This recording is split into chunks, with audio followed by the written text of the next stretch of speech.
سب سے پہلے آقائے نامدار مدنی تاجدار دونوں عالم کے مالک و مختار احمد مجتبی محمد مصطفیٰ صلی اللہ تعالی علیہ وسلم کی مقدس بارگاہ میں ہدیہ درود پیش فرمائے۔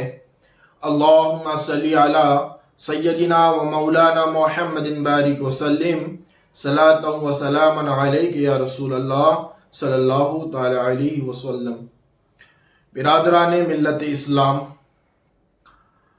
ربیع الاول کا یہ مہینہ، یہ وہ مقدس مہینہ ہے جس میں اللہ تبارک و تعالی نے دونوں جہان کے مالک و مولا احمد مجتبی محمد مصطفیٰ صلی اللہ تعالی علیہ وسلم کو اس دنیا میں پیدا فرمایا۔ یہ وہ مقدس مہینہ ہے جس میں اللہ تبارک و تعالی نے اپنے حبیب کو پیدا فرمایا، یعنی اللہ نے نبیوں کے تاجدار کو اس مہینے کی 12 تاریخ کو اس دنیا میں پیدا فرمایا، اور اس دن ہم میلاد کرتے ہیں اور ان کا جشن مناتے ہیں، اس لیے کہ یہ وہ مہینہ ہے جس میں اللہ تبارک و تعالی نے ایسے نبی کو پیدا فرمایا جس نبی کی کوئی مثال نہیں ملتی، جس نبی جیسا نبی پورے کائنات میں موجود نہیں۔ اس کی عظمت، اس کی مقام و مرتبہ ایسا ہے جس کی بات کرنے والا کرتے کرتے تھک جائے گا، مگر ان کے مقام کو وہ نہ بتا سکا تھا نہ بتا پائے گا۔ تو مہینہ ربیع الاول کا ہے جس میں آقائے نامدار اس دنیا میں جلوہ گر ہوئے۔ اب اس مہینے میں ہم آقا کے میلاد مناتے ہیں، یعنی پیدائش کا دن مناتے ہیں۔ اب پیدائش کے دن میں کیا ہوتا ہے بھائی؟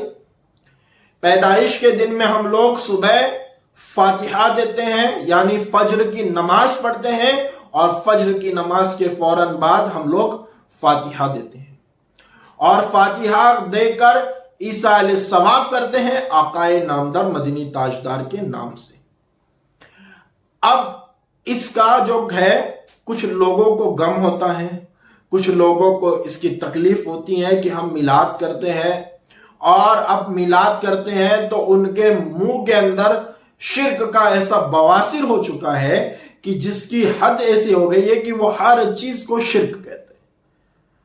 ایسا نہ ہو کہ کوئی ان کا بچہ پیدا ہو جائے اسے بھی شرک کہنا شروع کر دے، اور ایسا نہ ہو کہ اپنے ماں باپ کو شرک کہنا شروع کر دے، کیونکہ لیے وہ جو پیدا ہوا ہے وہ بھی نیا ہے، نبی کے زمانے میں نہیں تھا، تو وہ بدعت نہیں ہے، اور وہ بدعت ہے مگر کیسی بدعت ہے اس کے اوپر بہت ساری قسمیں ہیں، وہ عالموں کا کام ہے، جاہلوں کا نہیں۔